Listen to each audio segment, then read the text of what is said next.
iro, although wala na ang food. So that is what we call classical conditioning. Nag-gets ninyo? So karon taga mag-build na nadiraa, maglaway na iro. Isang walay pagkaon. O bitaw na ang cats o ang dogs, kung natin na maalaga na iro o kire, we should be careful with our routine and our habit. Kaya ang mga iro o kire, they go with instinct. So, pang once gani masira di mo nagkabukin nilang habit, usugod na kung ka o bago. Isay ka na, kailangan mo namin TikTok.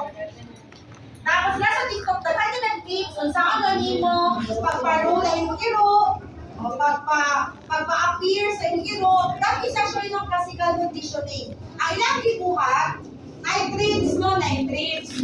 So, pagkano nila ilang iro o treats. Tapos, mag-appear. Balik-balik ko na nila, treats na po, tapos appear.